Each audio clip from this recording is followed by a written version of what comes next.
I want to see more big fights in Vegas. I want to see more publication. I want to see more hype around the guys who are up-and-coming fighters who are really, really good. So, oh, look at this. Awesome. All right, come on down. He is. Steven Espinoza. Perfect. Let's Yes, go. sir. President You can hear of us. Sports You and have Event your own Programming at ISO camera right there. You're all set. President and Sports Event Programming of Showtime Network, Steven Espinoza, joining us. I'm wearing this for you. There we go. I got to get you to sign this before you leave. So I got to get you to sign. I miss him every day. I don't think we'll see another guy like Floyd Mayweather in the sport in our lifetimes anyway. Absolutely. We were just talking a bit about what that I'm whole Dave. He's Matt. Yeah, sorry. The whole ramp up for Conor and Floyd and what that was.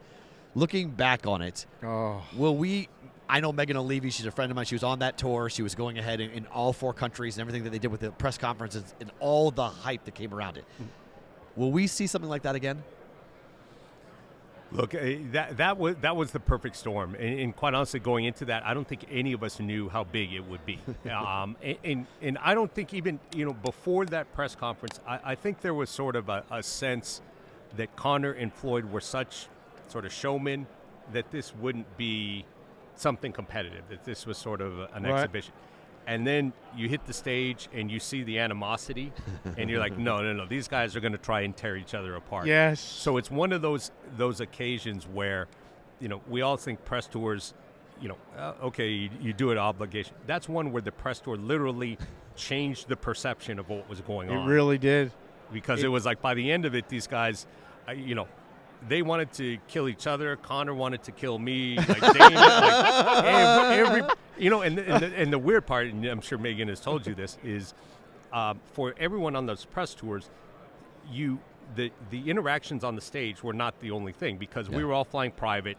You're flying out of the same airport, so you see somebody at the airport when you're waiting. You get on the planes. You land at the same time. You see them. You'll see them at the airport. You'll see them at the stage. So it's like spending a whole week with these same people, and it's not just like, hey, you can go MF them on stage. Right, yeah. You can say whatever you want. But you're going to see them at the airport in about an hour, on the way back. Right. Now, for those people that thought that it was coordinated and or planned for the stuff that Conor said about you and how he attacked you constantly in the press, what was that like for you during that time? Because all of a sudden your name overseas may not know who you are. Right. All of a sudden Conor is spitting out your name every time he can. Yes. Look, the reality, and I thought, being from New York, and we had done a lot of New York, once we got into it, I said, when we get to Brooklyn, that'll be a Mayweather crowd. Right. And that was probably, Toronto was the loudest. That was, but walking onto stage and having 17,000 people boo you, which I'll never have that opportunity again in my life. That is that's an everyday event if you're an athlete. Right. My athletic career ended in the sophomore high school, so I'll never get the opportunity to have 17,000 people boo me ever again. What'd that feel like? By that point, you were numb to it. Don't tell me you were numb to it. No. But I was expecting it. It's funny. Something happened. The shocking one was Toronto, because LA was pretty friendly. Right. My suspicion, belief, Dana was in Conor's ear, whether it was motivation or whatever it is. By the time we got to Toronto, Conor was so heated up at Floyd and me that he let loose. And Toronto's a great MMA town. They're MMA downwards.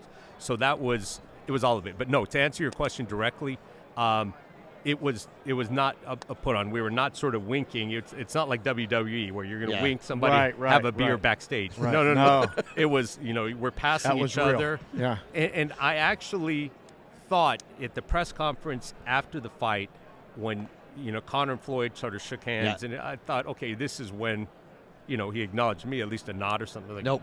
No, absolutely not. He basically gave me the finger on the way out. Yeah. He was just like, I want no. He's like, no. He's like, yeah.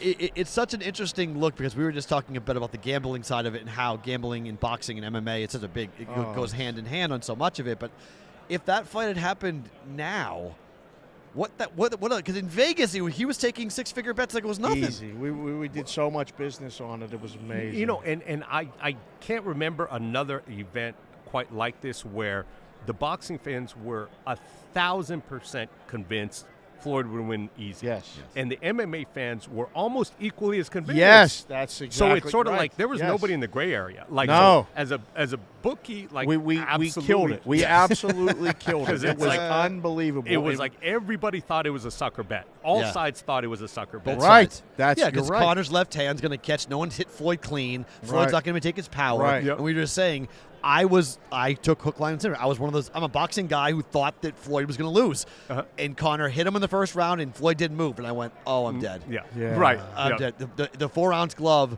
versus 10-ounce glove. Yeah, it's a big difference. Yeah. It's a big, Yep. big problem in Yeah. the struggle. And just the physical requirements of doing, 10, 12 rounds. It's Yeah, different. It's very different. And defensively, it's very different. It was no Floyd, maybe the all-time Yes. greatest defensive boxer of all time. Yeah. The defensive prowess you need to be a boxer versus mixed martial arts, where you're worrying about your lower half. At boxing, you're never worrying about anything down there. Is wild. Well, in the stories, and you guys are well aware, whether it's Mayweather Pacquiao or Mayweather McGregor, there are bottle servers who bought houses based on the business that weekend. I mean, there are He's valets- right. That's fantastic. It I was like talk when you've about got a 50,000 Yes. minimum with an 18% required gratuity, tip, yeah. and you're turning that table over 4 times a night. It Yeah. was. I mean, my gosh. That's the kind of business he brought in. We were talking about it too before you came in. I love what Showtime does with like the documentaries and the lead up Thank to you. the fight and all this stuff. Thank you. Fan of it all.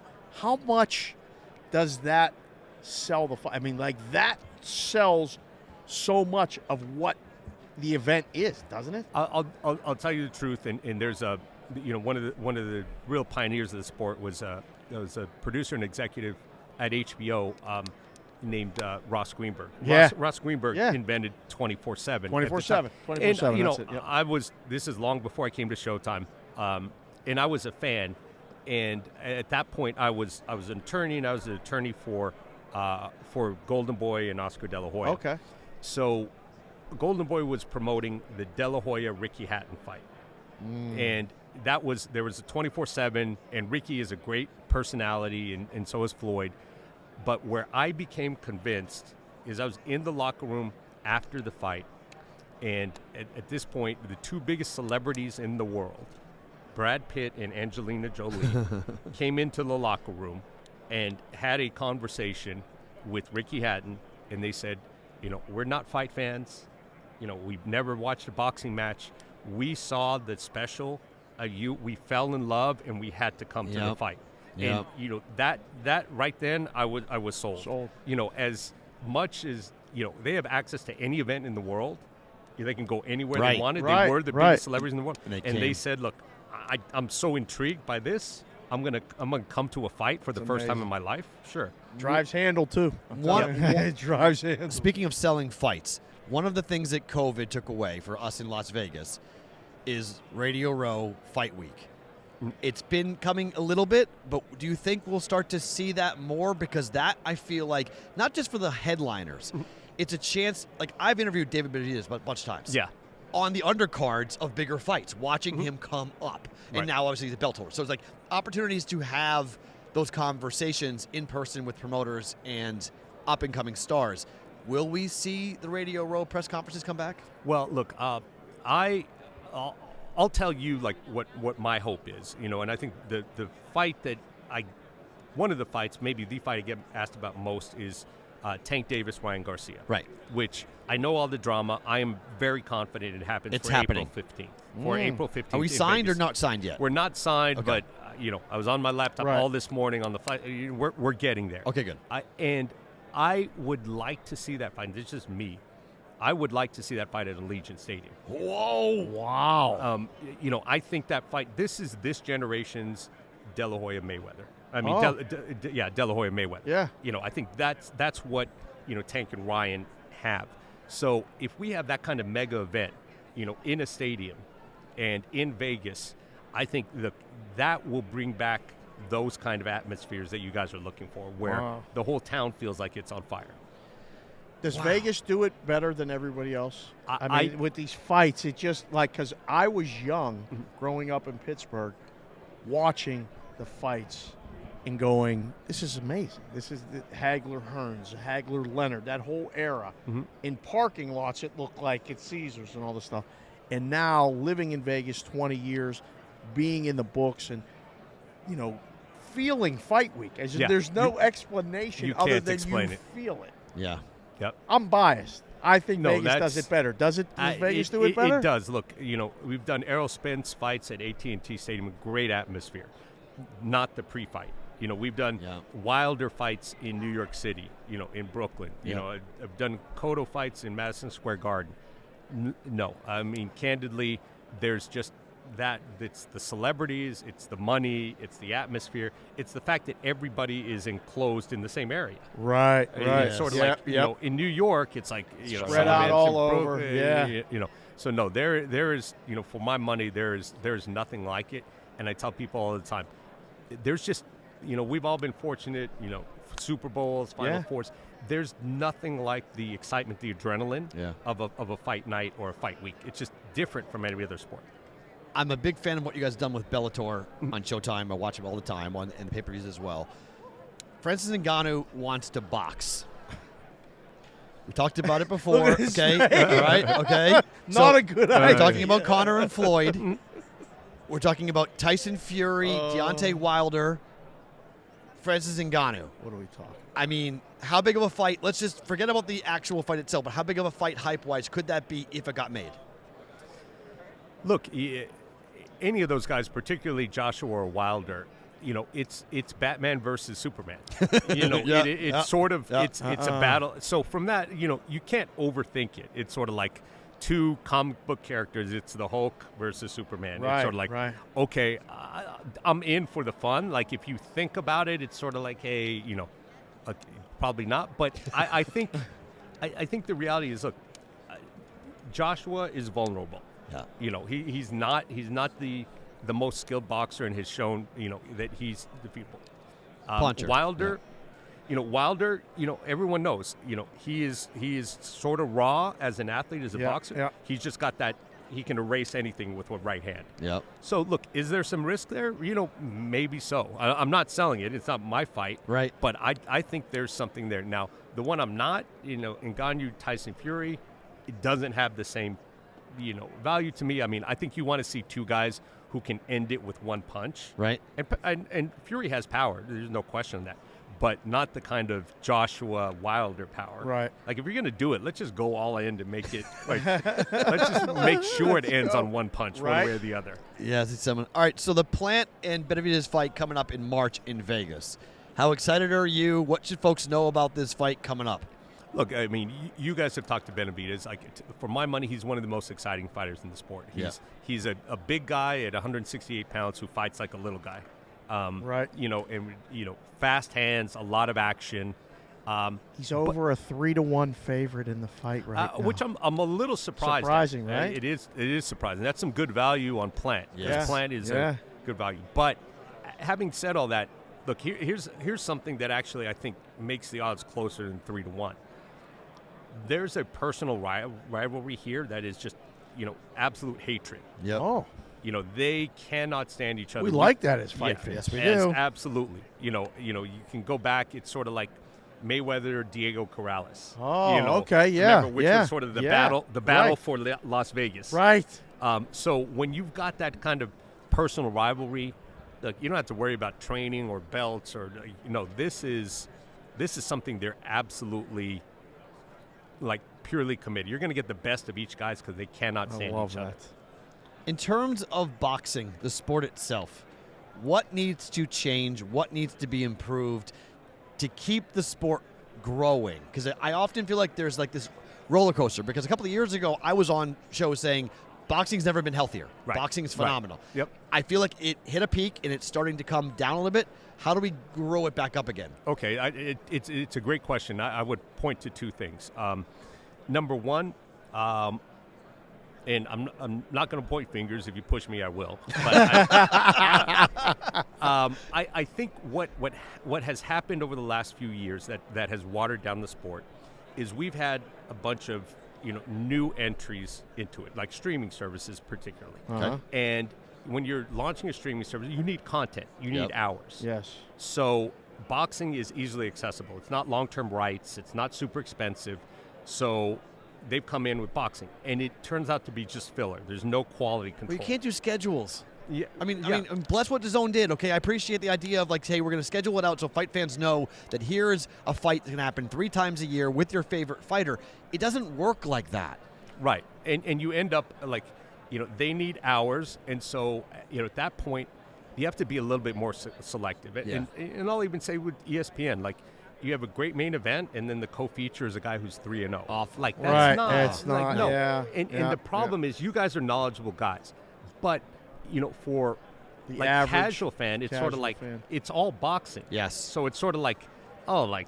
boxing's Boxing's sucks. on again. Yeah, It's- it's yeah, like it's- you Right, know. and that's been I've been that with Top Rank, and I know people at Top Rank, and I've had conversations with them about like, look, I love the fact that you guys are on consistently, but like, you're really throwing a lot of fights on a lot, and I don't know if we're watching fighters come up or these guys just there to fight because you have to have a fight It's on. watering down the product. Right. It's sort of like, look, there's a place for everything, but if I'm an NFL fan, I don't want to see semi-pro local rec league, football. Right. Like there's and unfortunately there's not a demarcation of sort of like when you turn it on, know that you're looking like that's why with ours, and I'm not saying we do everything correctly, but we have 2 levels. We have Showbox. If you want to see guys who are 12-0, like young guys who are going to be headlining in 2 years, you tune in There's a Friday place nights. for that. Yes, and it's sort of what you're getting. Right. But we're not presenting that like, hey, this is the best of the sport. Right. These are young guys who may become somebody. And I would say, the other thing is that change that makes it more difficult is when networks started doing exclusive deals. Because the problem with making some of these big fights is if I want to fight one of our guys with a Top Rank guy, we have a major barrier. All of Top Rank guys are exclusive to ESPN. Yep. So in order to do that, I've got to go through this whole Process. trade-off. Yeah. It's really the one thing that the UFC has over boxing that makes it much easier for them to operate. Right. Is you are a signed contractor to the company. Right. And if you don't like what they're doing, then you just won't fight. Yeah. Yeah. Yeah. And look, for the fan, that's great. For the fighter, not so much. For the fan, that's great. But it can be overcome. Like I said, I'm very confident we're going to get Tank versus Ryan. Nice. There are 2 networks involved. It's been a pain in my ass. But it'll get done. We'll figure out a way to get it done. Both networks will be involved, and and people will get the fight that we want. Awesome. I'll let you go on this. Give me a name of a fighter that we should be talking about that we're not, that you think that you guys have on the roster. I ask this to Al Bernstein all the time. I'm like, Al, who am I not watching? I need to know someone that I should be paying attention to. So if you'd asked me about a year ago, I would have said David Benavidez. Okay. Yeah. But right now I would probably say Brandon Lee. Oh, okay. Brandon Lee is 140 pounds, probably ends up at 147. Really marketable, good-looking kid. Mom is Mexican, father is Korean, and just good-looking kid. 26-0, 24 knockouts. Hey. Oh, hello. So Little based power. out of So he's based out of he's in Inland Empire, Okay. Riverside. Okay. Riverside. And he's going to the point where now he's going to be taking some meaningful fights. nice. So I think you'll see he'll be over the next year. You'll hear the name Brandon Lee, and he's one of those guys that has that special kind of power. Like I don't care who you're fighting. Yeah. If you are fighting 25 times or 26 times, you're having 24 knockouts. You have something. Oh yeah. You have something. Yeah. Ryan Garcia's left hand. I'm Yep. going to see what that hook does. I hope you guys get that fight done because I really want to see those 2 get in the ring together. I finally think that'll be a fantastic one. That's a must-have. Absolutely. Steven, thank you so much. It was really Great fun. to talk Thank to you you. guys.